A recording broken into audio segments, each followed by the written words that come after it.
AITA for calling my mom out in front of the family for always undermining my career. So a little backstory. I 29F, work in a pretty demanding field, software development, and I've been with the same company for about 3 years. I love what I do. I'm passionate about it, and I've worked really hard to get to where I am. I'm lucky to have a great team, and I've even received recognition from my superiors for my contributions. I've always been independent, driven, and focused on my career, which I know some people don't always understand, but it's what makes me happy. My mom, 56F, on the other hand, has always had a very different idea about what success looks like. Growing up, she always pushed me to follow more traditional career paths. She wanted me to become a lawyer or a doctor, something she considered respectable and secure. She made it very clear that she thought the tech world was just a phase, and that I'd grow out of it eventually. But I didn't.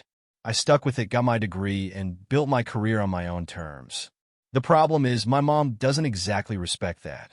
Whenever I'm at family gatherings, she makes it a point to belittle my career choice.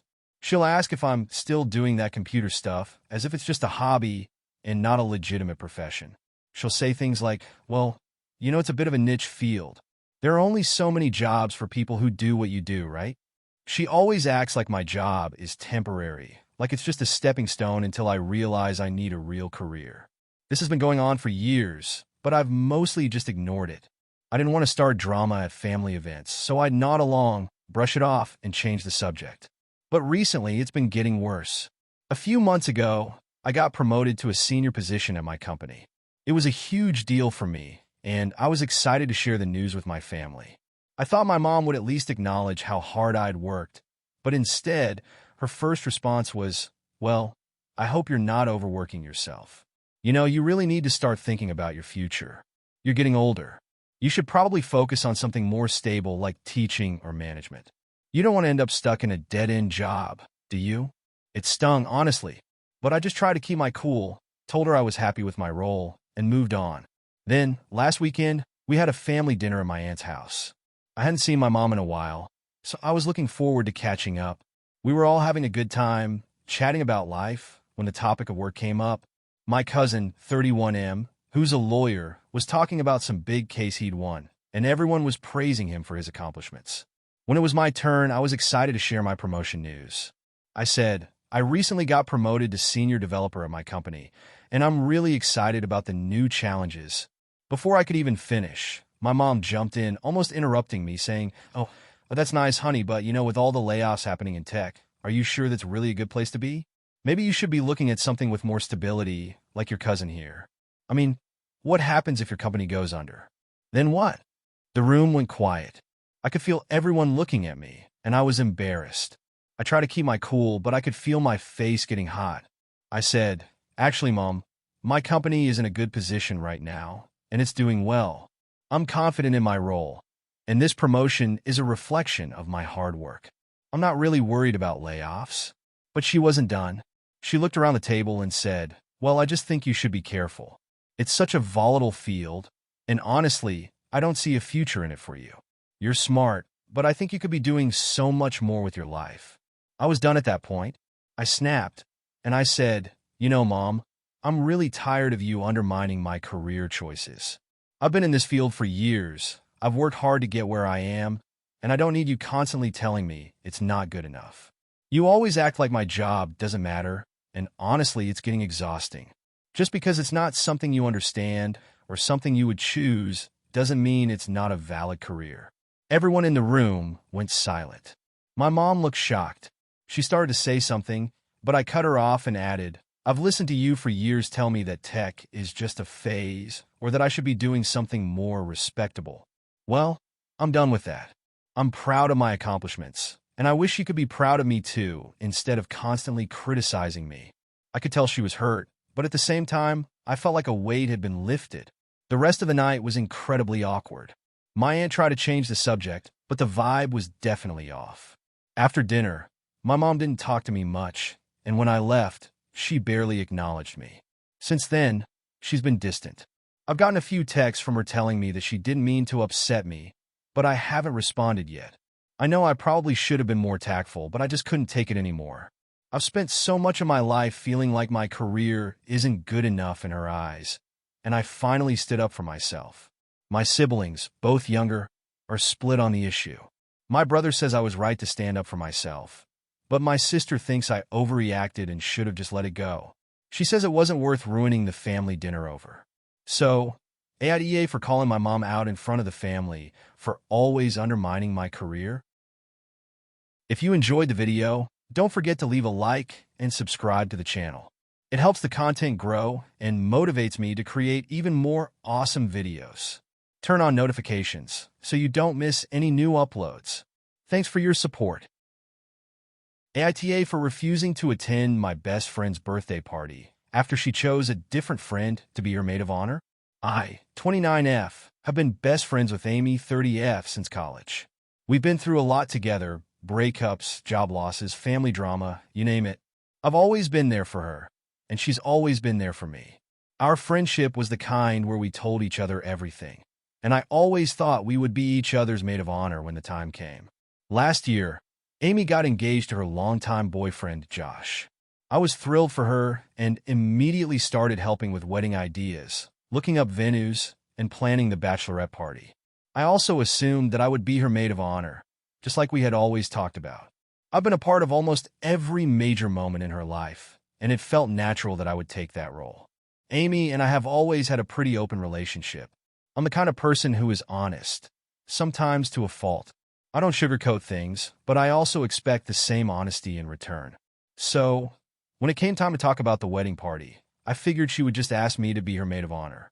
But when she brought it up, I was totally blindsided. Amy called me a few months ago and said, "I need to talk to you about something important for the wedding." She seemed kind of nervous, which was unusual for her, so I knew something was off. I assumed she just needed help with planning or a decision about decorations. But then she dropped the bombshell. "Amanda, I've decided to have Rachel be my maid of honor." I was silent for a few moments, trying to process what I just heard. Rachel is another friend of ours from college, but she and I have never been as close as Amy and I. Rachel and I have always gotten along, but we're not exactly best friends.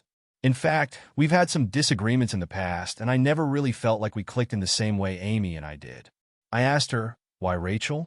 I thought we always talked about me being your maid of honor." Amy hesitated before answering. "I know, and I love you so much, but Rachel's been really supportive during all the wedding planning. She's also been helping me with some of the smaller details, like finding bridesmaid dresses and handling the invites. I think it just feels right to have her as my maid of honor." I won't lie, I was hurt. Amy had always talked about how we'd be each other's maid of honor one day, and now it felt like I had been replaced by someone who, in my opinion, didn't have the same connection with her that I did.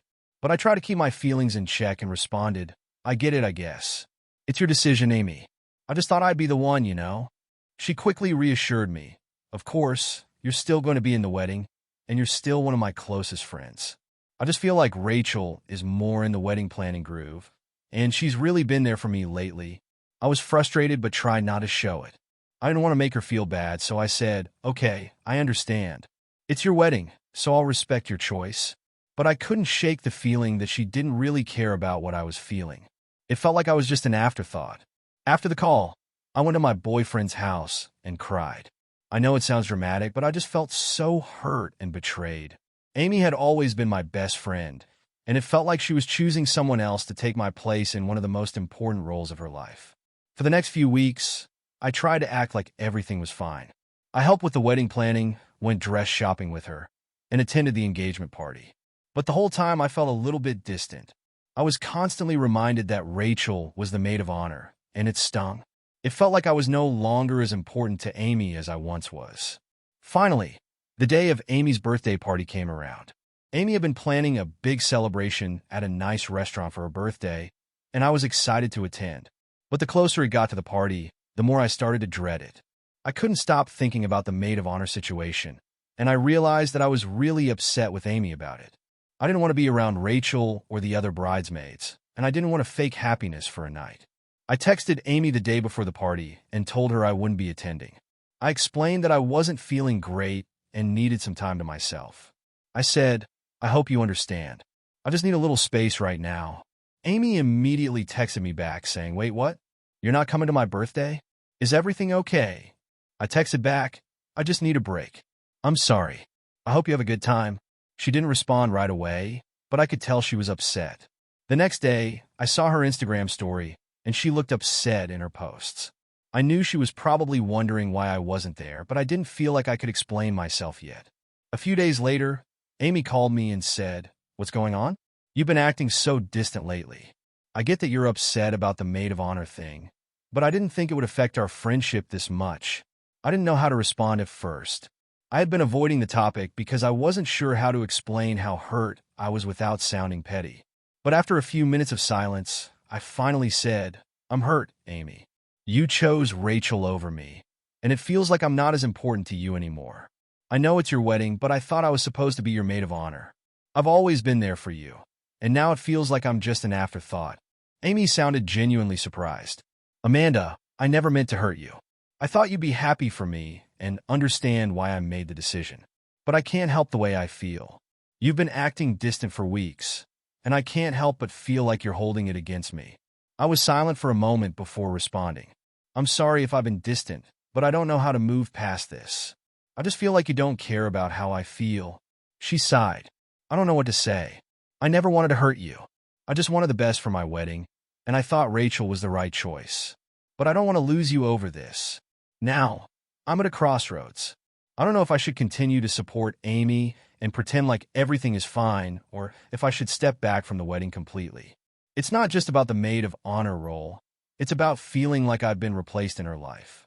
So, AITA for refusing to attend Amy's birthday party and distancing myself because of the maid of honor situation. AIEA for telling my mom I don't want her to attend my graduation because of how she's treated my partner. I, 22F, graduated from college a couple of weeks ago, and it was a huge deal for me. I'm the first person in my family to graduate, and it's something I worked really hard for.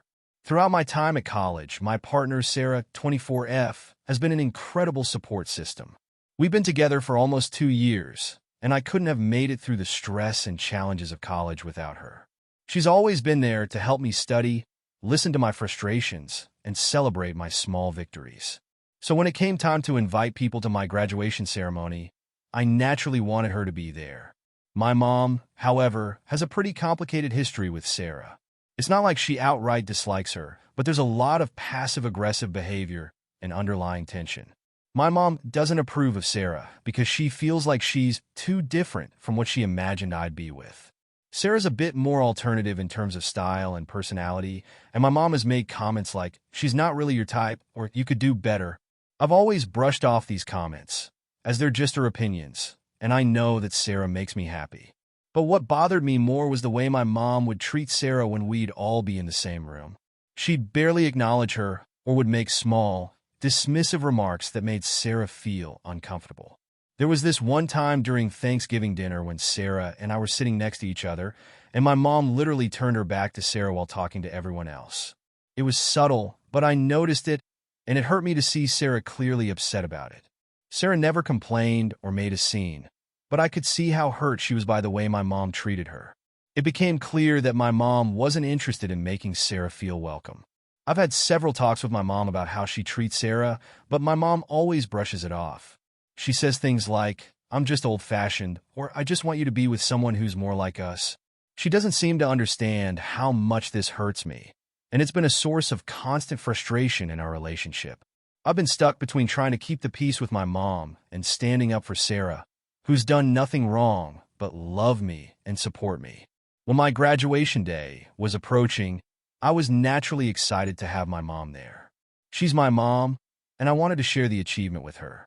But the more I thought about it, the more I realized I didn't want Sarah to feel uncomfortable or like she wasn't welcome at my celebration because of my mom's attitude.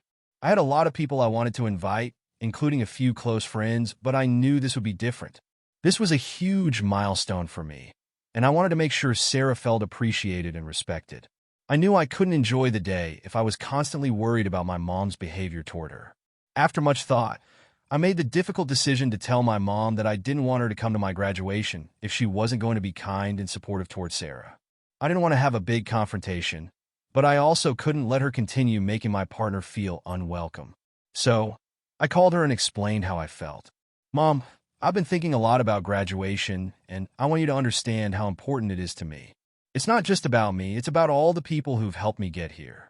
I want Sarah to be there because she's been by my side through everything. But if you can't treat her with respect and make her feel welcome, I don't want you to come." I'll admit, I was shaking while I said it. It wasn't an easy thing to tell my mom, especially since she's always been someone I've tried to please. But I felt like I had no other choice. I was done with her passive-aggressive behavior towards Sarah. My mom didn't take it well. She immediately got defensive and said, "So now you're choosing her over me? You know I've always been supportive of you, but if she's going to be there, I don't think I should go. I'm not going to just sit there and pretend everything is fine when she's there." I was speechless for a moment. I wasn't asking her to pretend to like Sarah. I was just asking her to be respectful for one day. I tried to explain that it wasn't about choosing Sarah over her, but about having the people who truly support me at my graduation. I told her that if she couldn't be civil and respectful, it would be better if she didn't come at all. I didn't want her to make it awkward or uncomfortable for me or Sarah. She hung up on me. The next few days were tense. My mom didn't reach out, and I didn't either. I felt guilty, but also strangely relieved. I didn't want to spend my graduation day stressing over her behavior, and I didn't think I was asking for too much. I just wanted support from the people closest to me. A week before graduation, I got a text from my mom. It was short and to the point. "I've decided not to come to your graduation. You've made your choice." That was it. No further explanation, no apology. Just cold, final words. The day of my graduation came, and it was perfect. Sarah was there by my side, and my friends and family who truly cared about me celebrated with me. It wasn't the graduation I had imagined when I first thought about it, but in a way, it felt like I had made the right choice. Sarah was there, and she was happy for me. After the ceremony, I got a text from my mom saying, "I hope you're happy with the way things turned out." I didn't respond right away.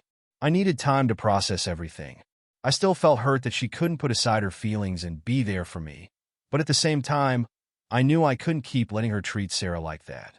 It's been a couple of weeks since the graduation, and things with my mom are still tense. We haven't really spoken much, and I don't know what's going to happen next. Now I'm questioning myself. Was I too harsh? Did I overreact by asking her not to come? I know that family dynamics are complicated, but it feels like I'm stuck in a place where I have to choose between my mom and my partner. I never imagined that my graduation would lead to this much tension. So, AITA for telling my mom I didn't want her to attend my graduation because of how she's treated my partner? AITA for asking my friend to pay me back after I helped her financially, and she hasn't even acknowledged it? So here's the situation. I, 27F, have been friends with Sarah, 28F, for about 5 years. We met in college and hit it off instantly. We've had our ups and downs, but for the most part, we've supported each other through thick and thin. Sarah is a great friend, but she's also had some financial struggles over the years. I've always tried to help when I could, whether it was offering a place to stay, lending her money when she needed it, or covering small expenses for her. I never expected anything in return, and for the most part, she's been very appreciative. A few months ago, things took a bit of a turn. Sarah was having a rough time with her job. She was underpaid, overworked, and couldn't seem to get ahead.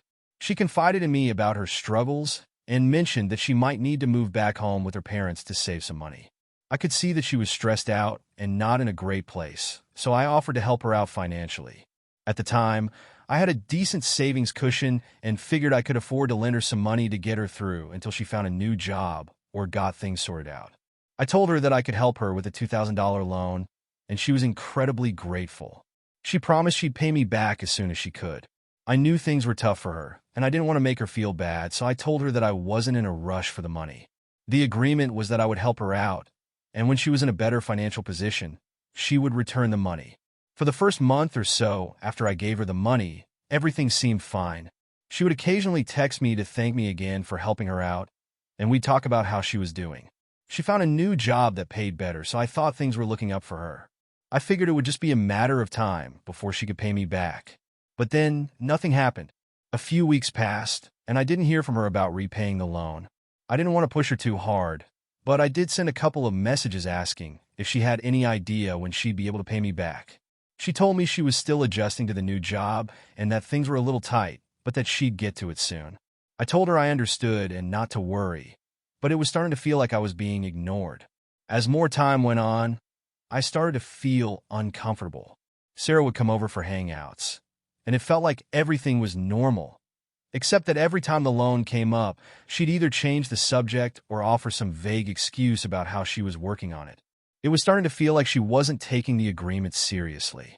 I was starting to feel a little resentful, especially because I had made sacrifices to help her in the first place. I wasn't asking for the entire $2,000 at once, but I thought it was reasonable to expect some repayment, especially since she seemed to be doing better financially. At this point, it had been about 3 months since I lent her the money, and I was starting to get anxious. I have my own bills to pay, and while I'm doing okay, I don't have the luxury of giving out money and never seeing it again. I also have some big financial goals of my own, and I didn't want to keep waiting for Sarah to come through with her end of the deal. So, I decided to be direct.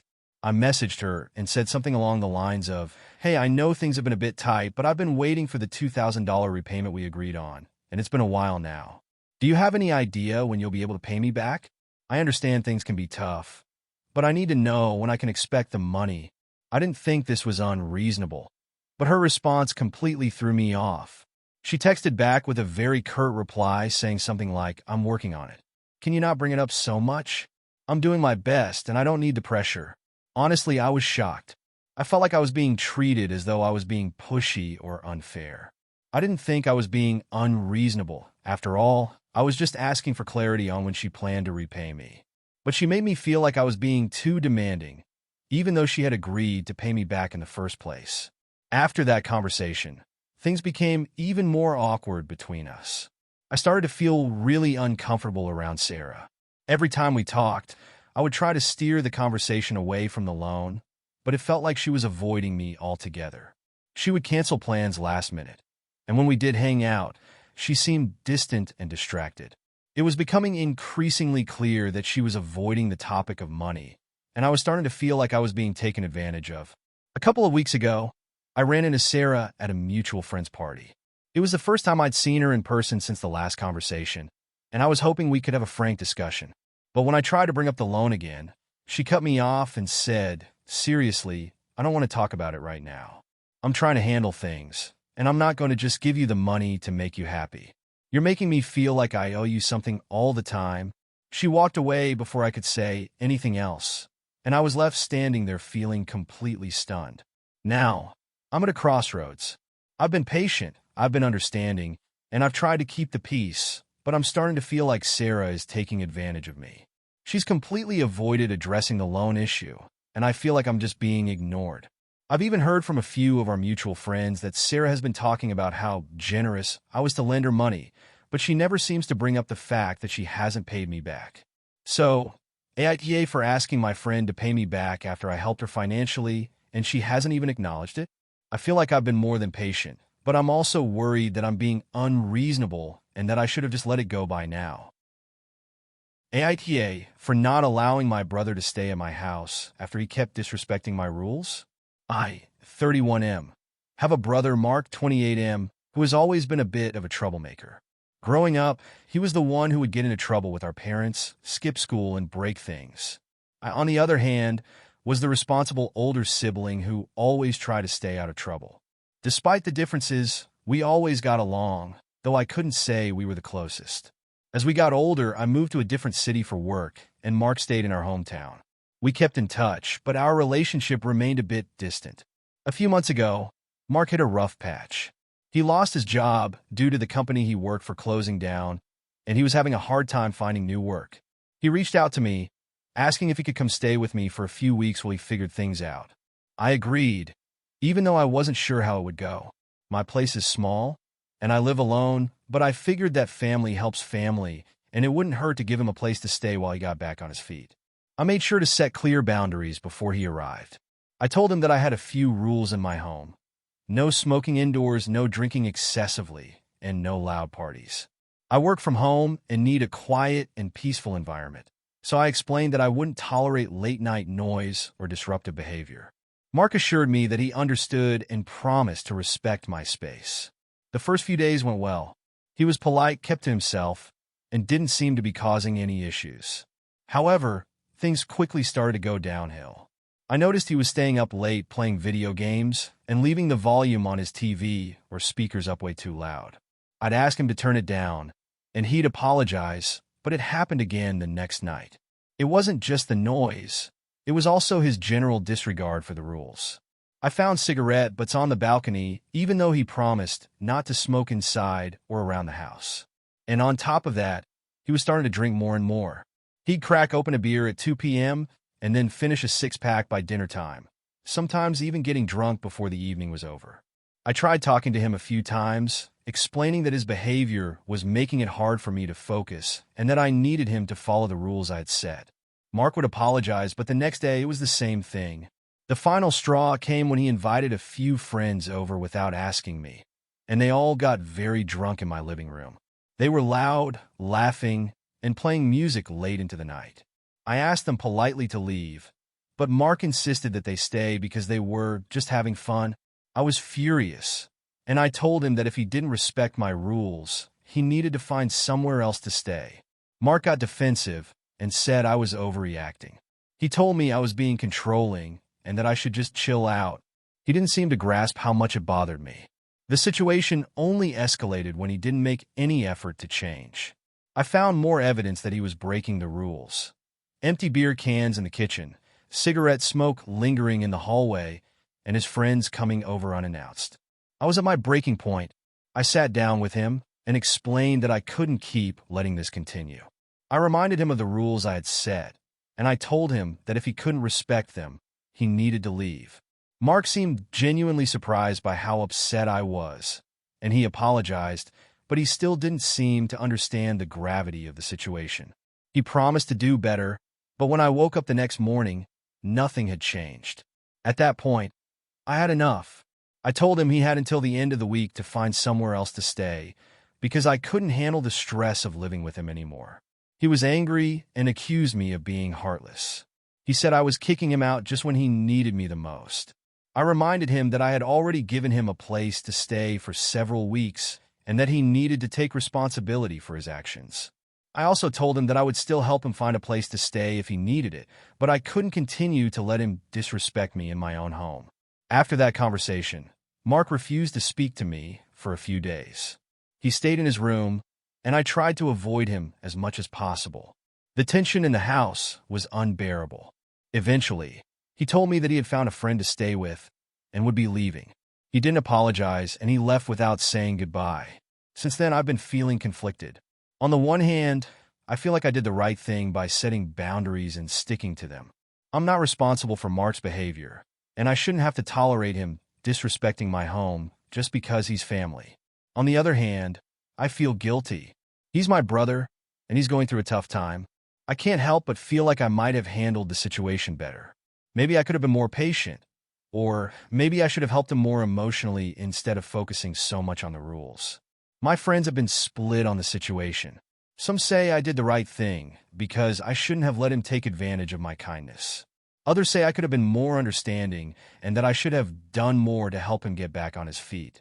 I'm starting to question if I was too harsh, and now I feel like I've created a rift between us that might never heal. So, AITA for not allowing my brother to stay at my house after he repeatedly disrespected my rules. AITA for refusing to let my parents dictate my career choice, even though they're financially supporting me. So, here's the situation. I, 24F, have always been a little bit of a dreamer. Since I was young, I've been passionate about art. Drawing, painting, graphic design, it's always been what I love to do. I've spent years honing my skills, and I've known for a long time that I wanted to pursue a career in the arts. The problem? My parents, 50s, have always had different ideas about what constitutes a real job. They're both professionals. My dad is a lawyer and my mom is a doctor. And they believe that a stable, well-paying job in fields like law, medicine, or business is the only way to guarantee a successful life. I get it in a way. They want what's best for me and to make sure I'm financially secure. But it's been a constant battle between us. When I graduated high school, my parents expected me to pursue something practical like business or engineering. I told them that I was passionate about art, but they were adamant that it was unrealistic and that I wouldn't be able to make a living from it. They even suggested that I could always pursue art as a hobby on the side, but that my primary focus should be on something that would ensure a secure future. I decided to take a gap year after high school to figure things out. During that year, I worked as a freelance artist, did some small graphic design projects, and realized that I could actually make money doing what I love. I knew this was the path I wanted to take, but when I sat my parents down to tell them that I wanted to go to an art school, they were furious. They told me I was wasting my potential and that I should be focusing on something realistic, but I didn't back down. I applied to art school behind their backs and got accepted into a well-regarded design program. I was ecstatic and decided to go for it, even though my parents were very vocal about their disapproval. My mom especially was disappointed and tried to convince me that I was making a huge mistake. They made it clear that they wouldn't be financially supporting me if I went through with it. I didn't let that deter me. I worked part-time and took out student loans to pay for the tuition. It wasn't easy, but I loved every second of it. Art school was challenging but rewarding, and by the end of my first year, I felt more confident than ever in my decision. I began to build a portfolio, made valuable connections, and started getting small gigs as a graphic designer. I even managed to secure an internship at a design studio in my second year. Things were going great, but my parents weren't happy about it. They would send me long emails about how unrealistic the industry was and how I should be preparing for a real career. They even suggested that I should quit art school, transfer to a business program, and get back on track. The worst part was that they tried to guilt-trip me into it. They'd tell me how much money they were losing by supporting me in art school instead of a proper degree, and how they didn't understand why I was throwing away all the opportunities I had in front of me. I always tried to reassure them that I had a plan and that I was doing well, but it didn't seem to make a difference. Every conversation with them would eventually circle back to how I was wasting my future. Fast forward to now, I've just completed my degree, and I'm about to graduate. I've built a solid portfolio, have been freelancing successfully, and have a job lined up at a creative agency. It's not a huge company, but it's a great start, and I'm really excited about it. My parents know this, but they're still not supportive. They're pushing me to go into a more stable career. They even suggested that I could do art on the side, but that I should get a business job to support myself. They continue to imply that I'm making a mistake and that I should be looking into more secure job offers in law, medicine, or finance. The issue came to a head a few days ago. I was having dinner with my parents, and they asked about my job plans post-graduation. I told them about the creative agency and how excited I was about the opportunity. My mom immediately went into a rant about how it wasn't a stable job and that I should consider getting a real job in business. She then suggested that I should put my art on hold for a few years until I was financially secure, and only then should I consider pursuing a career in the arts. I was upset, but I calmly told her that I had worked hard for this opportunity and that I wasn't going to sacrifice my passion for a job I didn't want. She accused me of being stubborn and not considering the reality of life. She said I was being ungrateful for all the sacrifices they had made to support me. I tried to explain that I wasn't being ungrateful, but I just didn't want to live a life that wasn't true to who I am. I'm not interested in pursuing a career that doesn't make me happy, no matter how secure it might be. At this point, my dad chimed in, saying that I was being irrational and that I should be focusing on real-life responsibilities instead of chasing an unrealistic dream. He even implied that I wasn't being financially responsible and that I was setting myself up for failure. I got frustrated and told them that I appreciated their concern, but that I was an adult now and was making my own decisions. I told them that I understood they wanted what was best for me, but my happiness and passion mattered too. They didn't take it well, and we ended the conversation on a tense note. Now I'm wondering if I'm being too stubborn. I've spent years fighting for this, and I truly believe in my choice, but my parents' words are still ringing in my head. They've supported me financially through school, but they've made it clear that they expect me to take a safer path in my career. They've been pushing me to change my mind, and I'm feeling a lot of pressure. So, AITA for refusing to let my parents dictate my career choice, even though they're financially supporting me. AITA for refusing to give my sister-in-law a place to stay after she lied about her situation.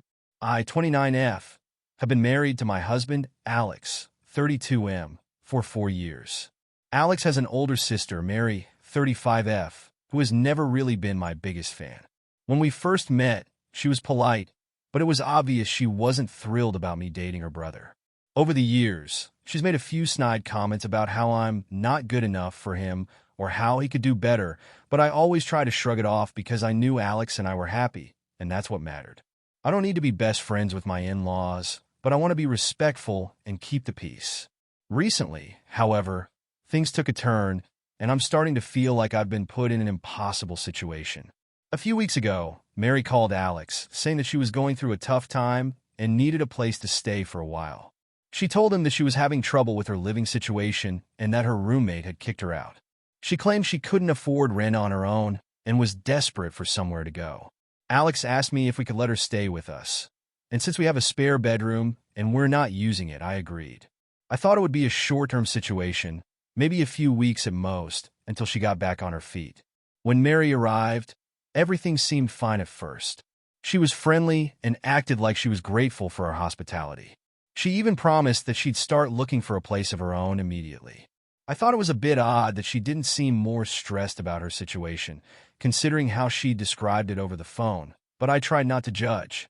However, as the days went on, I started noticing some red flags. For one, Mary wasn't really looking for a new place.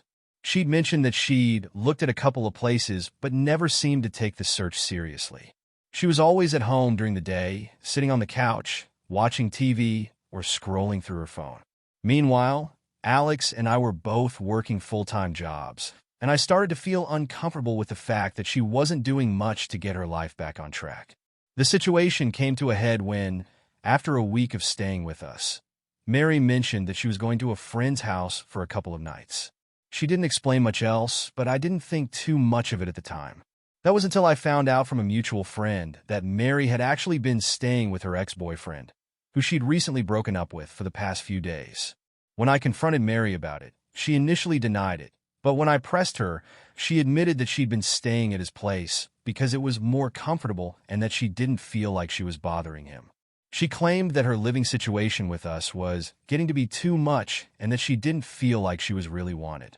I was shocked by this because we had never once made her feel unwelcome, and Alex had specifically made sure she knew she was welcome to stay with us. But here's where it gets worse. When I asked her about the roommate situation she had initially described as a crisis, she admitted that it wasn't as bad as she had made it out to be. Her roommate had simply asked her to move out because Mary had been neglecting her part of the rent. She'd been using money from her savings to avoid paying rent for months, and when it ran out, she had no choice but to move out. This whole time, she had been trying to save face by pretending her situation was more dire than it really was. I was really upset by this. I felt like she had lied to us about her circumstances in order to get a free place to stay, and she had taken advantage of our hospitality. I told her that she needed to either take this situation seriously and start looking for a real solution or move out. She got defensive and said that I was being too harsh, but I wasn't having it. I told her I wasn't going to allow her to stay here under false pretenses, especially when she wasn't doing anything to help herself.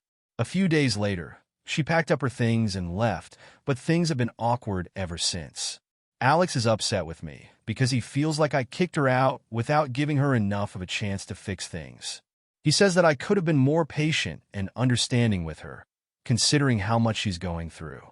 He also told me that Mary was really hurt by how I handled the situation and that I should have been more compassionate. He's even hinted that my actions may have strained their relationship, which makes me feel guilty. I feel like I was completely justified in my decision. Mary lied about her situation, took advantage of our generosity, and didn't seem interested in fixing her problems. I don't think I'm in the wrong for setting boundaries and asking her to leave. However, Alex doesn't seem to see it that way, and I'm starting to feel like I might have made a mistake in not being more accommodating. So, AITA for refusing to give my sister-in-law a place to stay after she lied about her situation? Should I have been more understanding, or was I right to stand my ground? AITA for kicking my best friend out of my house after she borrowed money and didn't pay me back. I, 29F, have been best friends with Jane, 28F, since college. We've been through a lot together, breakups, moving to different cities, career changes, and I've always had her back. She's like family to me, and I thought our friendship was unshakable. However, recently, things took a turn, and now I'm questioning if I did the right thing. About 6 months ago, Jane reached out to me in a panic. She was going through a rough patch financially after losing her job and couldn't make rent. She begged me for help, saying that she just needed a few $1,000s to cover the next couple of months until she found a new job. I've always been someone who tries to help people, especially when they're struggling, and Jane was one of my closest friends, so I agreed to lend her the money. We talked about a repayment plan, and she assured me that once she started her new job, she'd pay me back within 2 months. At the time, I didn't think twice about it. I knew she was going through a tough time, and I wanted to support her. I loaned her the money without hesitation, knowing that I had the means to help. We even agreed that I would transfer the money to her in installments to make it easier on her. Jane was incredibly grateful, thanked me multiple times, and promised she'd stick to the repayment plan. The first couple of months were fine. Jane found a new job after a few weeks, and I was relieved that she was getting back on her feet. But as the months went by, I started noticing that the payments weren't coming in as expected. I tried to be patient, understanding that she was still settling into her new job and might need a little more time. But then the excuses started. First, it was, I haven't received my paycheck yet. Then my rent was higher than expected this month. And eventually, I've had some unexpected medical expenses, and I can't send you the money right now. I didn't want to push her too hard, so I gave her the benefit of the doubt. But then, a few more months passed, and there was still no repayment. I started getting frustrated, especially because Jane would always act like everything was fine whenever we hung out. She'd make plans to go out, buy new clothes, or take trips, all while continuing to avoid paying me back. Whenever I brought it up, she would either change the subject or give me more excuses about why she couldn't send the money. At one point, I had to bring it up again. I said, Jane, I really need you to send me the money we agreed on. You're going on trips and buying things, but I haven't seen a single dollar of that loan back. It's starting to feel like you're not taking this seriously. Her response caught me off guard. She got defensive and said, You're really making a big deal out of this. I told you I'd pay you back, and I will. I'm just not in the position to do it right now. I don't need you to keep reminding me. I was shocked. It felt like she was brushing me off. This wasn't just a casual loan. It was thousands of dollars that I had trusted her to repay, and now it was starting to feel like she wasn't going to hold up her end of the deal. I started feeling like I was being taken advantage of, and honestly, I was hurt that she seemed so indifferent to the situation. Another month went by, and I still hadn't received anything. By this point, I was beyond frustrated. I didn't want to ruin our friendship, but I also needed the money. I had planned on using it for something important, and it wasn't like I had just given her a small loan. I was starting to realize that I might never see that money again. I had always been upfront with her, and I thought we had a mutual understanding, but now it felt like she was completely disregarding our agreement. I decided to confront her again, but this time I was firm. I said, Jane, I need you to understand how serious this is. I'm not going to keep waiting around for you to pay me back. You need to send me the money you owe, or I'm going to have to make some decisions about our friendship. She looked at me, and for the first time, I saw a flash of guilt. She apologized and promised that she would pay me back in full within the next month. I didn't believe her at this point, but I agreed to give her one last chance. The next week, I made a decision that I didn't want to have to make. I had been planning a trip with a few friends, and when the day arrived, Jane showed up at my place to stay with me for a couple of days before we left. We were both supposed to be excited, but I couldn't shake the frustration I was feeling. Jane was acting like everything was normal, joking around and being her usual self, while I was just angry that she had yet to fulfill her promise to pay me back. When we got to my place, I asked her to sit down with me. I told her that I needed to address this issue once and for all. I said, Jane, I can't keep doing this. I've given you more chances than I should have, and you still haven't paid me back. I need the money, and I can't keep waiting. If you can't pay me back, then I can't keep pretending like everything is okay. She started getting defensive again, but I was done with the excuses. I told her that I had made the decision that if she couldn't follow through, I would have to ask her to leave. I told her she couldn't stay at my house anymore until the situation was resolved, and that I couldn't keep being her safety net while she avoided the responsibility of repaying me. She was shocked, and for the first time, she seemed genuinely upset. She promised me again that she'd pay me back as soon as she could, but I stood firm. I told her that I couldn't wait any longer and that I needed her to leave. She left my house in tears. We haven't spoken since that night. I know it sounds harsh, but I felt like I had no other choice. I didn't want to lose my best friend, but at the same time, I couldn't keep letting her treat me this way.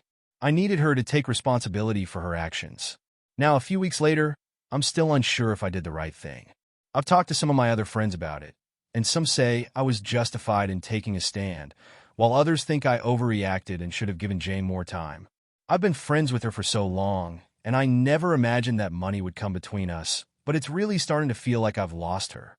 So, AITA for kicking my best friend out of my house after she borrowed money and didn't pay me back?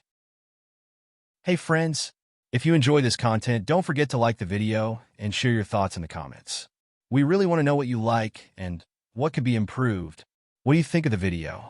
Are there any topics you'd like to see in future videos? Your feedback really helps us get better. Thanks for being with us. AITA for refusing to give up my dream job to take over my family's business? So here's the situation. I, 26F, have always known what I wanted to do in life. Ever since I was a kid, I've been obsessed with technology, specifically software engineering. I spent my teenage years learning to code, building websites, and participating in hackathons. My dream was always to work at a big tech company, and after years of hard work, I landed a job at one of the top companies in the industry. It's everything I've ever wanted, and I love my work. I'm passionate about the projects I'm working on, and I feel like I'm constantly growing in my field. I have amazing colleagues, and the work-life balance is incredible. I feel like I'm exactly where I'm supposed to be. However, there's a big issue: my family. My parents, 50s, have always run a small but successful family business. They own a restaurant that's been in the family for generations, and it's something they've always hoped one of their children would take over.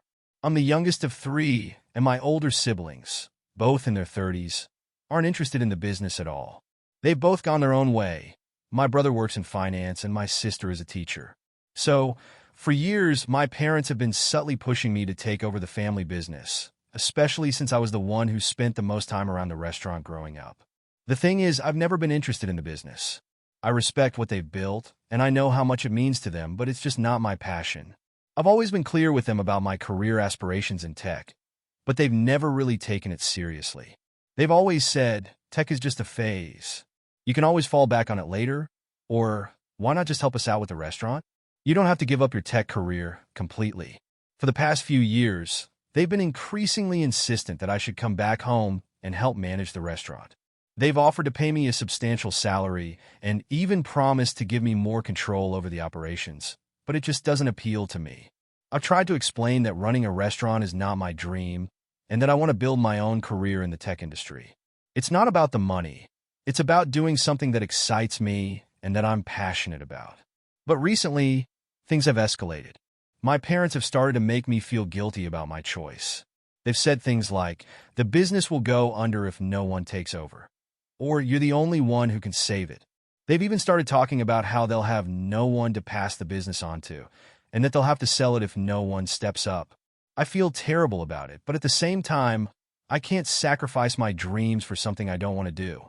I've spent years building my career, and I'm finally in a place where I feel successful and fulfilled. A few weeks ago, my parents called me for a serious talk. They told me that they were getting older and that the restaurant was becoming too much for them to handle alone. They were both struggling with the physical and mental demands of running the business, and they said they were relying on me to take over. They even offered to give me a larger stake in the business and promised that I could take it in whatever direction I wanted. They said they were ready to retire, but only if I took on the responsibility of the business. I knew this was coming, and I had been preparing myself to stand my ground. I told them that I couldn't take over the restaurant because it's just not something I want to do. I explained that my career in tech is where my passion lies, and I don't want to be tied down to a business that I don't love. I told them that I'd be happy to help in other ways, like offering business advice or helping them with tech-related tasks, but I couldn't take over the restaurant full-time. My parents were absolutely devastated. They said I was abandoning them and their legacy, and that I was being selfish by not helping them in their time of need. They told me that they had worked so hard to build the business and that it was heartbreaking for them to see me turn my back on it. They even started saying that they didn't think I was being a good daughter, and that they felt like I was choosing my career over family. This really hurt.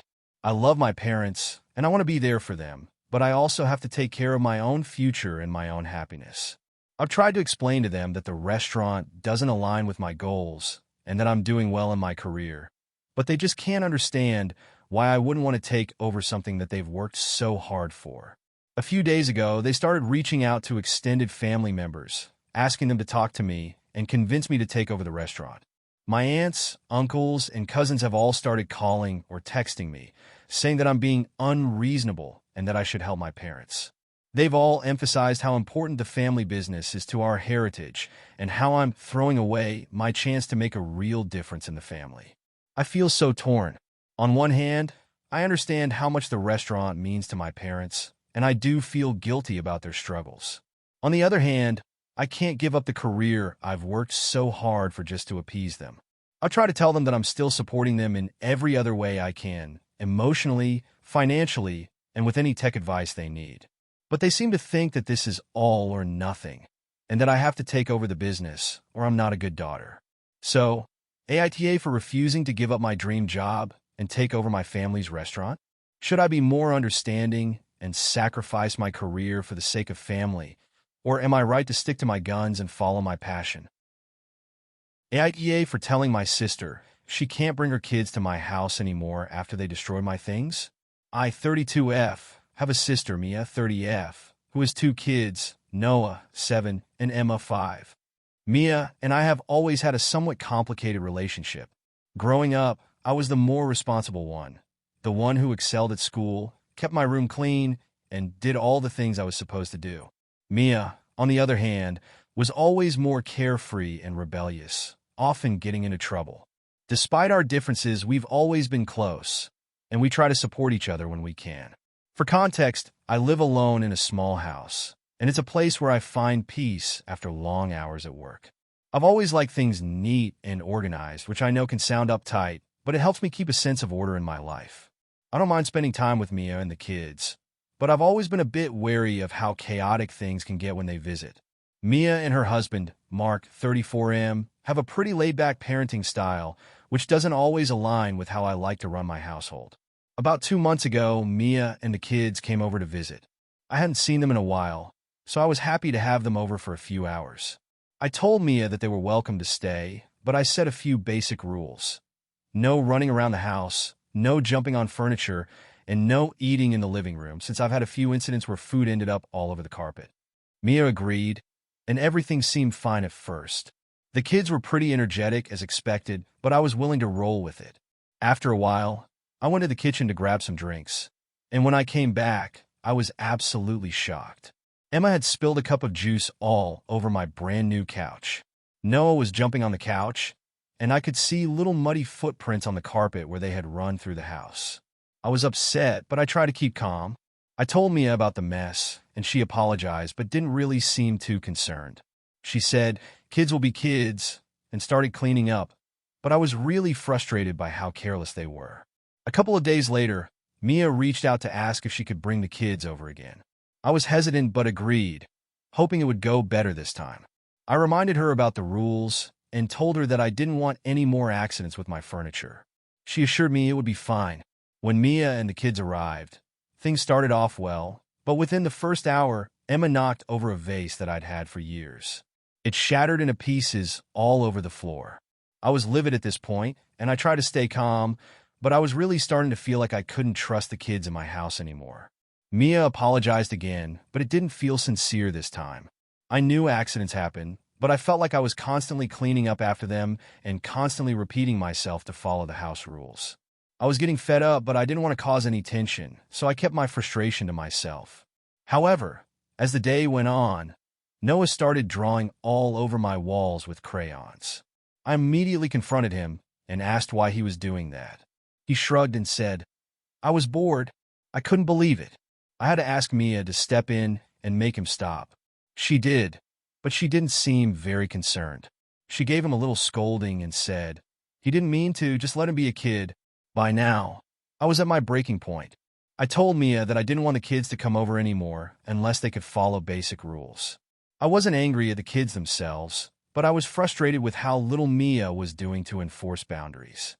It felt like she didn't care about the state of my home or my feelings about it. Mia got upset when I told her this. She said I was being too hard on the kids and that I needed to lighten up. They're just kids, you know? You can't expect them to act like little adults. I tried explaining that it wasn't about expecting them to be perfect, but rather about respecting my space. I told her that I didn't mind having them over occasionally, but I couldn't keep dealing with the mess and the lack of accountability. I asked her to be more mindful of my home when they came over. She was quiet for a long time after that, and when she finally spoke, she said, "I can't believe you're doing this. They're my kids, and you're treating them like they're not welcome in your house. You're making it so hard for me to visit you, and I don't know if I want to keep putting in the effort if you're just going to keep making it uncomfortable." I was taken aback by her response. I didn't want to make her feel like her kids weren't welcome, but I couldn't keep letting them destroy my things. I tried to tell her that it wasn't about her kids, it was about the lack of respect for my rules. But Mia seemed to take it as a personal attack, and she left shortly after our conversation. That night, I sat down and really thought about everything. I felt guilty, but I also felt like I had a right to set boundaries. I know she's my sister and that I should make exceptions, but I don't think I should have to sacrifice my own peace of mind and my home every time they visit. It's not about the kids being bad. It's about the fact that Mia isn't stepping in to teach them how to respect other people's property. A few weeks have passed, and Mia hasn't really reached out. She sent me a text to say she missed me, but it didn't feel like an apology. I'm honestly not sure if I should just give in and let them come over again, but I'm afraid that if I do, I'll just end up frustrated again. I want to have a relationship with my sister, but I don't know how to navigate this situation. So, AITA for telling my sister she can't bring her kids to my house anymore after they destroyed my things. AITA for refusing to let my sister-in-law stay at my house after she insulted me and my husband's relationship. So here's the situation. I, 30F, have been married to my husband, Greg, 32M, for 4 years now. We've always had a very happy, balanced relationship. We communicate well, support each other's goals, and are genuinely best friends. Greg has a sister, Emily, 28F, who has never really gotten along with me. At first, I thought it was just a case of sibling dynamics, but over the years, it's become clear that she has a deep-seated issue with me, and I'm not entirely sure why. Emily and I have never been close. We're very different people, and we never clicked, but I've always been respectful and polite. I've always made an effort to include her in family events, try to be friendly, and maintain good relations with her.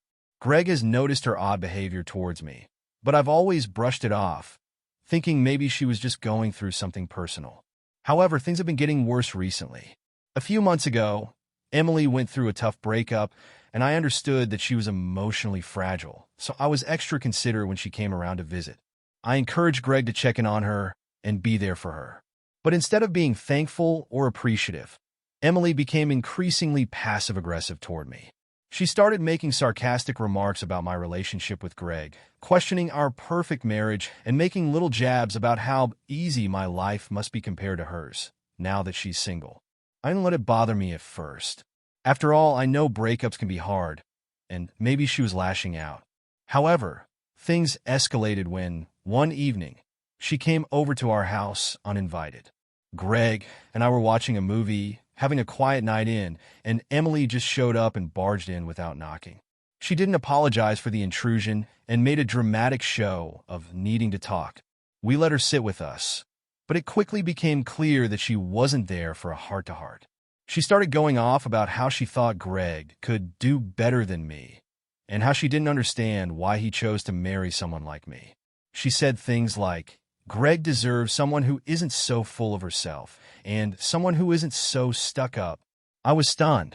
We had never had a conversation like this before, and I felt completely blindsided.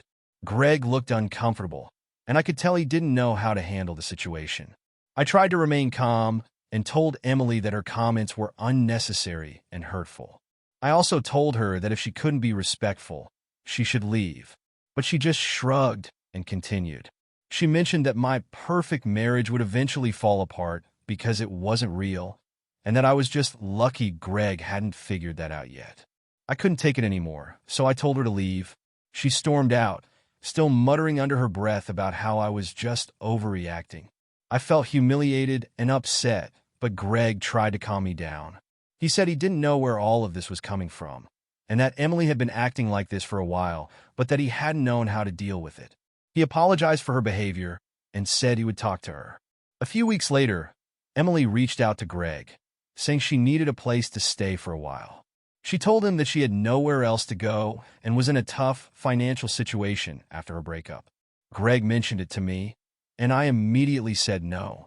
I told him that after the way Emily had treated me, I didn't feel comfortable having her stay at our house, especially given that she had insulted me so openly. I made it clear that while I sympathized with her situation, I wasn't willing to let her disrespect me and my home. Greg was really upset with me. He said that Emily was family, and that it wasn't right to leave her with nowhere to go. He also said that she had apologized for her behavior, and that maybe it would help to have her stay with us and show her some compassion. I told him that I didn't feel comfortable letting her stay after everything that had happened, especially when she had never truly acknowledged how hurtful her comments were. I explained that I didn't feel safe or respected in my own home if she was going to be there. Greg argued that I was being petty and holding a grudge over something that wasn't a big deal.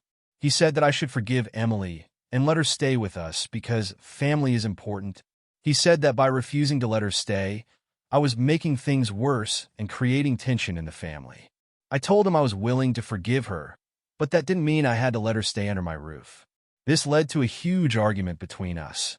Greg insisted that I was being unreasonable and that I wasn't being supportive of his family. I, on the other hand, felt that I had every right to set boundaries in my own home and that my feelings mattered too. The argument ended with me saying that I couldn't support him inviting Emily to stay at our house if it meant letting her insult and disrespect me. Greg was hurt, and we haven't spoken much about it since. Now, I'm wondering if I overreacted. Emily hasn't really apologized for her behavior, and I still feel angry about the things she said. I've been avoiding family gatherings because I don't want to deal with her, but I know that Greg is caught in the middle of this. He wants to help his sister, but I can't let go of how she treated me. So, AITA for refusing to let my sister-in-law stay at my house after she insulted me and my husband's relationship? Should I have been more understanding and let her stay, or was I justified in setting this boundary? AITA for not attending my friend's birthday because she uninvited me after I told her I couldn't afford the trip. I, 28F, have a friend, Emily, 29F, who I've known since college. We've been pretty close for years, and although we've had our differences, we've always managed to work through them. Emily is someone who could be a bit over the top at times, but she's always been there for me in the past, so I've tried to support her whenever I could. A few weeks ago, Emily invited me to her birthday celebration. It was going to be a weekend getaway at a nice resort about 5 hours away. She had booked a big cabin for a group of her closest friends and planned all sorts of fun activities. At first, I was really excited about it. This would be a great chance to catch up with her and spend time with some other friends I hadn't seen in a while. The problem is I'm currently dealing with some financial difficulties. I've been struggling with my job lately, and I've had to make some cutbacks. So when the details of the trip started to come in, I realized that the cost was going to be a lot more than I could comfortably afford. I didn't want to let Emily down, so I initially tried to see if I could make it work. I've always loved spending time with her, but I was going to have to stretch my budget pretty thin to make this trip happen. After a couple of days of trying to figure out how to make it work, I realized I just couldn't justify spending so much money right now. Between the travel, the lodging, and the activities, it was just too much. I wasn't in a position to spend hundreds of dollars on a weekend getaway, no matter how much I wanted to be there for her. So I called Emily and explained the situation. I told her that I really wanted to come, but I couldn't afford the trip right now. I apologized and let her know that I would love to celebrate with her in another way when the time was right, but that I just couldn't swing the cost at the moment. I thought she'd understand, especially since we've been friends for so long and I've always been upfront with her about my financial situation. To my surprise, Emily didn't react how I thought she would. She didn't seem upset at first, but she told me that she understood. She said, "I get it, money's tight for a lot of people right now. I don't want you to stress about it." I was relieved, but then she added, "But just so you know, the cabin is really big and we're kind of tight on space." I've already had to trim down the guest list because of the size of the place, and I've already invited a few other people. So, I think I'll have to uninvite you from the weekend trip." I was stunned. She said it so casually, like it wasn't a big deal, but it felt like a slap in the face. I just told her I couldn't afford the trip, and now she was uninviting me altogether? It made me feel like she wasn't actually understanding my situation at all. I was disappointed, but I didn't say anything at first because I was still processing the conversation. I tried to brush it off, but it left me feeling hurt. I didn't want to confront her right away because I didn't want to make her feel guilty or pressure her. After all, it was her birthday, and I didn't want to ruin the celebration for her. But over the next few days, I kept thinking about it. I had been one of the first people she invited, and now I was being uninvited just because I said I couldn't afford it? It felt like she didn't value me as a friend anymore. I could understand if the trip was a small thing, but this was an event that was clearly important to her, and she had been so excited about it when she initially told me. I decided to reach out to her and explain how I was feeling. I texted her saying, "I just want to let you know that I'm feeling a little hurt by the fact that you uninvited me after I told you I couldn't afford the trip. I get that the space is limited, but I really thought you would have understood my situation. It just feels like my presence at the trip wasn't as important as I thought it was." Her response came in almost immediately. She said, "I didn't mean to hurt you, but I just didn't think you'd want to come if you were already saying you couldn't afford it. I don't want anyone feeling uncomfortable about the cost of things. It's not about not valuing you as a friend, but I also want the weekend to be fun, and I didn't want you to feel pressured. I think it's best if you don't come, so there's no awkwardness." That message really stung. She was saying that she didn't want me to feel uncomfortable, but it felt more like she was saying I wasn't good enough to be included anymore because I couldn't afford the weekend. And honestly, I felt like it was a bit unfair to uninvite me so casually after I'd been upfront with her. The more I thought about it, the more I realized that this wasn't just about the trip. It was about how our friendship felt like it was changing. I've supported Emily through a lot of her personal struggles, and I've always made time for her, even when I've had my own issues. But it felt like she was drawing a line between the haves and the have-nots, and I didn't want to be in that position. I didn't respond to her text right away. I needed time to think. Eventually, I decided to decline her invitation to even just celebrate with her on a smaller scale afterward. I told her I'd be happy to catch up with her later, but I didn't think I could just pretend everything was fine. I was hurt, and I didn't want to go along with the idea that everything was okay when I felt like she had made it clear that I wasn't a priority. She didn't take it well. She texted me again, this time saying, "You're being dramatic. I don't understand why you're blowing this out of proportion. It's just a trip. You'll still be my friend." I didn't want to argue, but I couldn't help feeling like she was dismissing my feelings. I haven't heard from her much since then.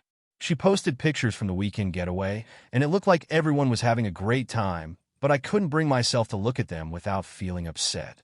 So now I'm stuck wondering if I overreacted. Should I have just sucked it up and gone even if I couldn't afford it?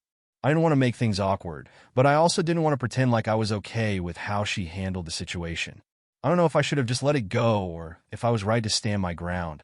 AITA for not attending my friend's birthday because she uninvited me after I told her I couldn't afford the trip. AITA for refusing to pay for my friend's wedding after she kept changing the guest list. So, here's the situation. I, 28F, have a close friend, Jenny, 29F, who is getting married in a few months. We've been friends since college, and while we've had our ups and downs, I've always been there for her. She's one of the few people I can count on, and I consider her a part of my family. When she got engaged, I was beyond excited for her and wanted to support her however I could. One of the ways I decided to support her was by offering to pay for her bridal shower and a chunk of her wedding expenses. She's been planning this wedding for a while, and I knew that she had a lot of stress surrounding it, so I thought it would be a nice gesture. At first, everything was great. We sat down and talked about the costs, and Jenny was extremely grateful. She told me that she didn't expect me to cover everything, but that my contribution would mean a lot. I was happy to help and felt good about the decision. We even agreed on the guest list for the bridal shower, and I helped Jenny finalize the list of people she wanted to invite to the wedding. Everything seemed on track. Then, things started to get complicated. About a month ago, Jenny started mentioning that she wanted to change the guest list for the wedding. She explained that some of her family members had been pressuring her to invite more people, and she felt obligated to do so. I wasn't thrilled about this because it meant more people and ultimately more costs, but I understood that family dynamics can be tricky, so I told her I was fine with the changes. But then the changes started to get more frequent. Every few days, Jenny would call me to tell me that she was adding more people to the list. First, it was distant cousins she hadn't spoken to in years. Then it was friends of friends. Finally, it was acquaintances she'd met once or twice and barely knew. At first, I thought it was just part of the process of trying to please everyone, but I started to get concerned when the guest list grew by nearly 50 people. I started to feel uneasy because, with each new addition to the list, the costs kept rising.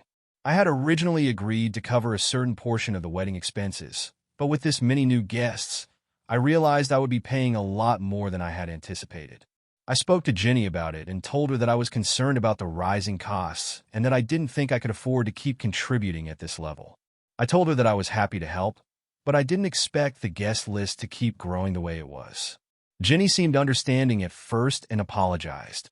She promised that she wouldn't add any more people, and I thought that would be the end of it. But then, a week later, she called me again with even more changes to the guest list. This time, it was her childhood friend who had recently reconnected with her on social media. Jenny told me that she felt bad not inviting her, so she was adding her to the list. I was frustrated, but I tried to be understanding, so I told her I would cover the additional costs, but I was starting to feel overwhelmed. It didn't stop there. Over the next 2 weeks, Jenny added another 30 people to the list, most of whom I had never met and who didn't seem particularly close to her. Some were co-workers she didn't even like, and others were people she had only known for a short time. By this point, the guest list had nearly doubled from the original number, and I was feeling incredibly anxious about how much more I was being expected to pay. I decided to be blunt with Jenny at this point and told her that I couldn't keep doing this. I told her that I had already gone above and beyond to support her, but I couldn't continue to pay for all of these unexpected additions. I explained that I had a budget, and adding so many new guests was simply out of my financial reach. I also told her that I was getting upset by the way she was treating the guest list, as it felt like she was prioritizing appeasing others over the people who had been there for her all along, including me. Jenny was silent for a moment. Then she said, "Well, if you can't afford it, maybe you shouldn't have offered in the first place." This completely caught me off guard. I reminded her that I had always been transparent about my limits, and that I was trying to help within my means. She then became defensive and said that I was making her feel guilty for wanting to have the people she loved at her wedding. At this point, I started feeling really hurt. I had been nothing but supportive, but now she was implying that I wasn't a good friend for setting boundaries. The conversation ended on a sour note, and I didn't hear from her for a few days. When she finally reached out, she apologized, saying she didn't mean to make me feel guilty, but the damage had already been done. I was still frustrated, and I told her that I couldn't continue with my financial support unless the guest list was significantly trimmed down. Here's the kicker. Jenny told me that if I couldn't help with the wedding, then I wouldn't be invited to the wedding. She said that it wasn't fair for me to back out after offering to help, and that I should either commit fully or not participate at all. I was in shock. She told me that if I wasn't willing to support her, then I didn't deserve a spot at her wedding. I felt like I was being emotionally manipulated into doing something I was no longer comfortable with. I know this might sound dramatic, but I was genuinely hurt. I had always been there for her, and now she was threatening to take that away over money. I haven't responded to her message yet because I don't know what to say. I'm still grappling with how to handle this situation. So, AITA for refusing to pay for my friend's wedding after she kept changing the guest list and adding more people than I had agreed to? I feel like I've been pushed into a corner, and I'm starting to wonder if I made a mistake offering to help at all. Should I have just sucked it up and paid more? Or am I right to set limits? AITA for refusing to let my best friend move in with me after she lost her job? So, here's the situation. I, 30F, have been best friends with Sarah, 30F, for over 15 years. We met in high school, and despite a few ups and downs, we've always had each other's backs. Sarah has always been the more carefree and spontaneous one, while I've always been the responsible, organized friend. We've balanced each other out, and I've always admired how she can roll with the punches and make the best out of tough situations. Sarah has had a pretty rocky time with her career over the last few years. She's had multiple jobs that haven't worked out, and she's been laid off a couple of times. The thing is, Sarah isn't always the best at planning ahead, and she tends to live in the moment, which sometimes leads to financial instability. Despite all of this, she's always been upbeat about her situation and assured me that things would work out eventually. A few months ago, Sarah lost her job again. This time, it was a pretty serious blow because she had been living paycheck to paycheck and wasn't able to save up enough to cover her rent and living expenses. She called me in a panic, saying she had no idea how she was going to make it work. I tried to help her by giving her advice on finding a new job, and I even let her crash in my apartment for a couple of weeks while she figured things out. I have a small one-bedroom apartment, so it wasn't the most ideal arrangement, but I didn't mind at the time. Sarah and I are close, and I was happy to help her out, especially since she was going through a tough time. During the couple of weeks she stayed with me, things were manageable. We had a few awkward moments, like when she didn't always clean up after herself, or when she would leave her things lying around, but overall it wasn't too bad. She was actively job hunting, and even started applying for a few temp jobs to make ends meet. After a few weeks, Sarah's financial situation started getting worse. She wasn't able to secure anything long-term, and her savings were running out. She came to me one evening, looking stressed, and said she needed to talk. She told me that her landlord had given her an ultimatum: either pay her rent by the end of the month or move out. She didn't have enough money saved up to pay rent, and she had no idea what to do. That's when she asked if she could move in with me. At first, I was caught off guard, and I didn't know what to say. As I mentioned, my apartment is small, and I really enjoy having my space to myself. I also work from home, and the idea of having someone living with me long-term was a little overwhelming. But I also felt like I couldn't just turn her away, especially when she was in such a tough spot. I told Sarah I needed some time to think about it. I explained that while I wanted to help her, I wasn't sure if I could handle living with someone full-time. I also expressed concerns about how the arrangement might affect my routine and my mental health. Sarah seemed to understand, but she was obviously desperate. She promised that she would contribute financially to the household, and she even said she would make sure to respect my space and privacy. After thinking about it for a few days, I came to the conclusion that I just couldn't do it. I'm a pretty private person, and the idea of sharing such a small space with someone for an indefinite amount of time made me anxious. I didn't want to risk straining our friendship, especially since I knew Sarah wasn't the most reliable when it came to sticking to rules or boundaries. I also felt that if I let her move in, I would be enabling her to avoid taking responsibility for getting back on her feet. I wanted to support her, but I didn't want to be her crutch for an extended period of time. I called Sarah and explained my decision. I told her that while I wanted to help, I didn't think living together was a good idea. I explained that I valued my space and needed to prioritize my own mental health and well-being. I also told her that I thought it would be better for her to find a more permanent solution, like a roommate or a temporary rental, rather than staying with me long-term. Sarah was upset. She told me that she understood my concerns, but that she felt like I was abandoning her when she needed me the most. She said she didn't have anywhere else to go, and that if I didn't let her stay, she would be forced to couch surf or move back in with her parents, which she didn't want to do. She said she had always been there for me, and now she needed me, and I wasn't being there for her in return. I felt terrible hearing this, but I also knew that I had made the right decision for my own well-being. I offered to help her find a place to stay or look for a temporary job, but I stuck to my decision. I explained that sometimes the best way I could help her was to encourage her to be independent and figure things out on her own, rather than relying on me to fix everything. In the days following our conversation, things were tense between us. She stopped texting and calling as much, and we both avoided the topic of her living situation. I've been getting the sense that she's hurt by my decision, and I feel guilty about it. I really do want the best for Sarah, but I'm not sure if I was wrong for not letting her move in with me. I've talked to a couple of mutual friends about the situation, and they've been split on whether or not I was in the right. Some have told me that I was being selfish and should have just let Sarah stay, even if it was uncomfortable for me. Others have said that I was right to set boundaries and that I should not sacrifice my own happiness for the sake of helping someone else. So, AITA for refusing to let my best friend move in with me after she lost her job?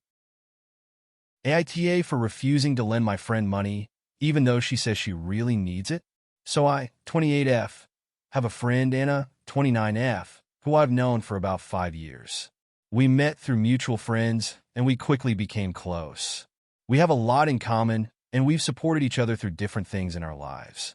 I would consider her one of my closest friends. However, there's one thing that's been bothering me lately, and I'm not sure if I'm in the wrong or if she's being unreasonable. A few months ago, Anna started having some financial issues. She lost her job during the pandemic, and though she found another job relatively quickly, it was a significant pay cut. She's been struggling to make ends meet, and it seems like she's had trouble finding financial stability ever since. I've been sympathetic to her situation and tried to be there for her emotionally. I would listen to her vent about her struggles, give advice when I could, and even treated her to lunch or coffee here and there just to help her feel better. But a couple of weeks ago, Anna reached out to me and asked if I could lend her $2,000. She said she needed the money to cover some bills and was worried she wouldn't be able to pay them without my help. She explained that she had been trying to get a loan from the bank, but she kept getting rejected, and her credit score wasn't great. She told me that if she didn't pay these bills soon, her electricity and internet would be shut off, and she might even lose her apartment. I was shocked when she asked. I've helped her in the past, but this was a large amount of money, and I wasn't sure if I could afford to lend her that much. I've always been cautious about lending money to friends because it can get complicated. It's hard to draw a line between helping someone out and enabling unhealthy financial behavior. And I didn't want to find myself in a situation where I felt resentful if things didn't go as planned. At first, I tried to be kind but firm and told Anna that I wasn't in a position to lend her that much money. I explained that while I cared about her and wanted to help, I didn't have the financial security to risk such a large amount. I told her that I was already working on my own financial goals and couldn't afford to help her out in that way. I offered to help her brainstorm other ways she might be able to raise the money, like looking into other loan options or talking to her family. I also suggested that she look into a financial counselor who could give her advice on budgeting and managing her money. At first, Anna seemed to accept my response, but then she started pushing me more. She insisted that she really didn't have anyone else to turn to, and she made it clear that she wasn't asking for a gift, just a loan. She promised she would pay me back within 6 months and told me that she would be forever grateful for my help. She even said that she would work extra hard to make sure she could pay me back, but she needed me to trust her. I tried to explain again that I couldn't afford to lend her such a large amount, and that I was uncomfortable with the idea of lending that much money, even with a repayment plan. It wasn't that I didn't trust her to pay me back, but I was worried about the strain it would put on our friendship if something went wrong.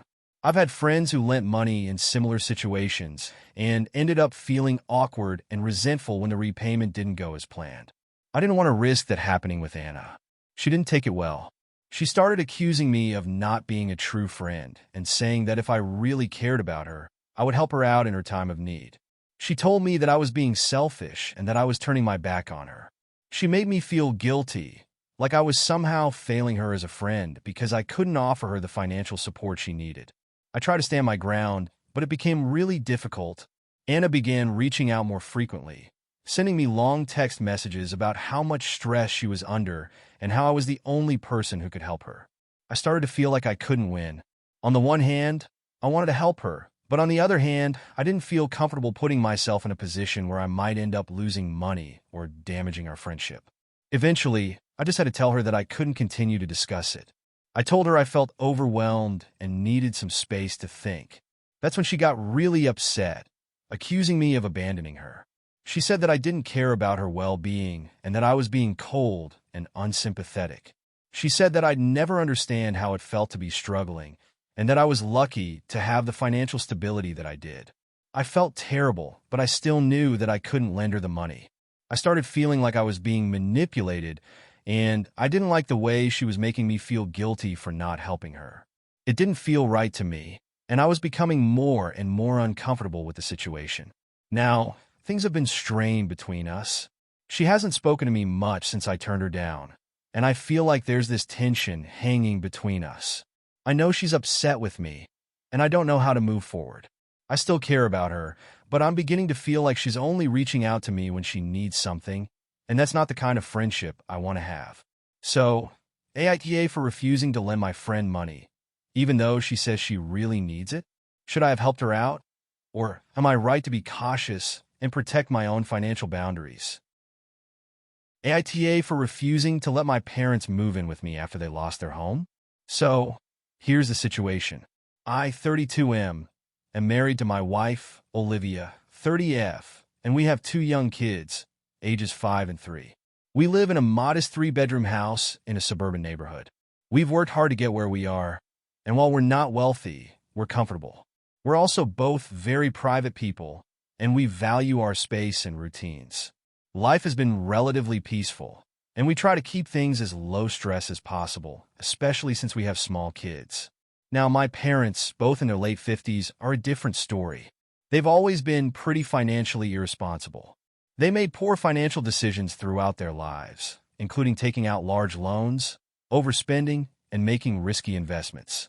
To make matters worse, they didn't have a backup plan, and they never made the effort to save for retirement. Despite many conversations over the years where I suggested they get more organized, save more, or cut back on their lifestyle, they didn't listen. They've always been the kind of people who live in the moment and avoid thinking about the future. Recently, my parents ran into serious financial trouble. My dad's business went under, and they were unable to pay off their mortgage. They didn't have enough savings to make up for the shortfall, and they ended up losing their home. They've been renting for the past few months, but the rent has been eating away at whatever savings they had left, and now they're completely broke. My mom has been trying to find work, but she's in her late 50s and has no marketable skills outside of the service industry, which has made it hard for her to secure anything long-term. Meanwhile, my dad has had trouble finding new clients for his freelance work, and he's also battling health problems, which makes it difficult for him to work consistently. A few weeks ago, they called me in a panic, saying they were on the verge of losing their current rental because they couldn't make the rent payment. They asked if they could stay with us for a while until they got back on their feet. I love my parents, and I know they've always done their best, but I also know they've made poor decisions. I also knew that letting them stay with us for an indefinite amount of time would cause significant stress for my family and put a strain on my marriage. I immediately felt torn. On the one hand, I didn't want to turn my back on them. They're my parents, and I've always been taught to take care of family. But on the other hand, I knew that letting them move in would disrupt everything. Olivia and I have a system that works well for us. We both have jobs, we manage the house together, and we have a routine with the kids. Having my parents living with us would not only make it harder to maintain that routine, but would also put additional pressure on our marriage.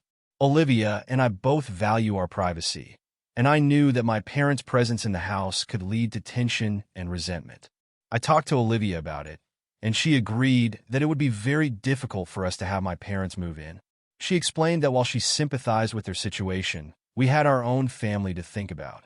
Our kids are still very young, and adding extra people to the household would make it harder to manage their needs and our own. She also pointed out that my parents' financial instability might end up putting us at risk, as we would be responsible for their well-being if they moved in. We both agreed that it would be too much of a burden for us to bear, especially considering that we had our own expenses and responsibilities to manage. I decided to have a difficult conversation with my parents. I told them that while I loved them and wanted to help, I couldn't let them move in with us. I explained that Olivia and I had discussed it, and we felt that it would be too disruptive to our family.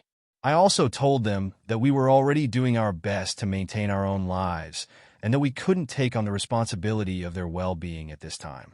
I suggested that they look into other options, like renting a smaller apartment or finding a temporary place to stay with one of their other children. My parents were incredibly upset. They accused me of being selfish and ungrateful.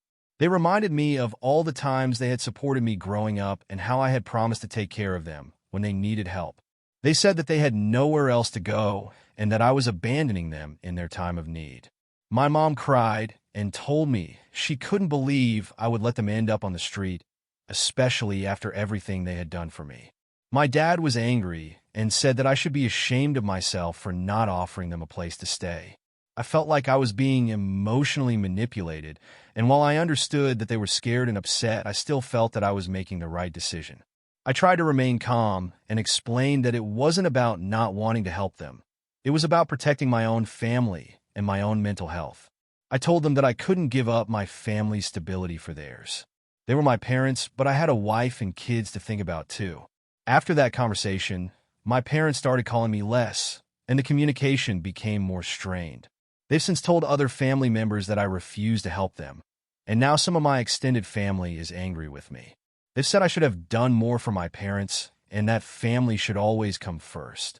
Some of them have even suggested that I could have at least let them stay for a short period, just until they got back on their feet. I've been feeling a lot of guilt, but I still stand by my decision. I've tried to help my parents in other ways by offering to help them find job opportunities, providing emotional support, and offering to look into low-cost housing options. But I know that at the end of the day, the responsibility for their situation lies with them. They made poor financial choices over the years, and now they're dealing with the consequences. I feel conflicted because I love my parents and I don't want them to suffer, but I also don't want to jeopardize my own family's well-being. So, AITA for refusing to let my parents move in with me after they lost their home. Thank you for watching until the end. If you enjoyed this video, don't forget to like and subscribe to the channel so you won't miss new videos. Also, leave a comment. I'd love to hear your thoughts. Your support and engagement mean a lot to me. See you in the next video.